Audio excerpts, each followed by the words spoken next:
So ವಾತ ಎಂಬುದು basic terminology, ಇಂಗ್ಲೀಷಲ್ಲಿ ನಾವು ಅದಕ್ಕೆ ಆರ್ಥರೈಟಿಸ್ ಅಂತ ಹೇಳ್ತೇವೆ.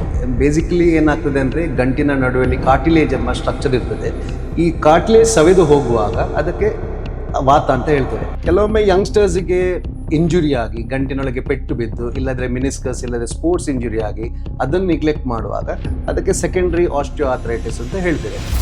ಆರ್ಥರೈಟಿಸ್ ಏನೋ ವಾತ, ಅದನ್ನು ಏಜ್ ಆದಾಗ ಕೂಡ ಅದಕ್ಕೆ ಏನಾದರೂ ಟ್ರೀಟ್ಮೆಂಟ್ ಇದೆಯಾ, ಅಲ್ಲ ಮೆಡಿಸಿನ್ ಅಲ್ಲೇ ಸರಿ ಮಾಡ್ಬೋದು? ಆರ್ಥರೈಟಿಸ್ ಏಜ್ ಆದ ಮೇಲೆ ಸಾಮಾನ್ಯ ಎಲ್ಲರಿಗೂ ಸ್ವಲ್ಪ ಆರ್ಥರೈಟಿಸ್ ಇದ್ದೇ ಇರ್ತದೆ.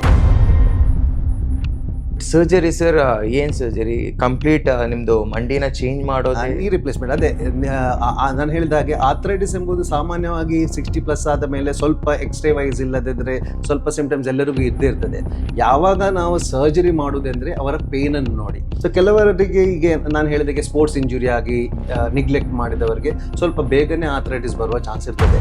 ರೋಬೋಟಿಕ್ ಅಂತ ಹೇಳಿದಾಗ ನಮ್ಗೆ ತಲೆಯಲ್ಲಿ ಬರುವಂಥದ್ದು 10 ಕೈ, ಒಂದು ನೀವು ಸುಮ್ಮನೆ ಕೂತ್ಕೊಂಡಿರುವಂಥದ್ದು ಎಲ್ಲ ಅದೇ ಮಾಡ್ತದೆ ಅಂತ. ಅದು ತುಂಬ ಜನರು ಬಂದು ಕೇಳ್ತಾರೆ ಹಾಗೆ, ರೋಬೋಟ್ ನಮಗೆ ಕೆಲವರು ಹಾಗೆ ಕೇಳ್ತಾರೆ, ನಮಗೆ ರೋಬೋಟಿಕ್ ಬೇಕು ಅಂತ. ಕೆಲವರು ಇಲ್ಲ ನಮಗೆ ರೋಬೋಟಿಕ್ ಬೇಡ, ನಮಗೆ ನೀವೇ ಮಾಡಿ ಅಂತ ಹೇಳ್ತಾರೆ. ಒಂದು ವೇಳೆ ಅದು ನೀವು ಆ ಟೈಮಲ್ಲಿ ಸರ್ಜರಿ ಮಾಡಿಸದೆ ನಿಗ್ಲೆಕ್ಟ್ ಮಾಡಿದರೆ ಅದು ಲೋಡ್ ಮಿನಿಸ್ಕಸ್ ತೆಕೊಳ್ಳಲ್ಲ, ಕಾರ್ಟಿಲೇಜ್ ತೆಗಿತದೆ, ಆವಾಗ ವೇರ್ ಆ್ಯಂಡ್ ಟೇರ್ ಆಗೇ ಆಗ್ತದೆ. ಅಂಥವರಿಗೆ ವಾತ ಬೇಗ ಆಗ್ತದೆ.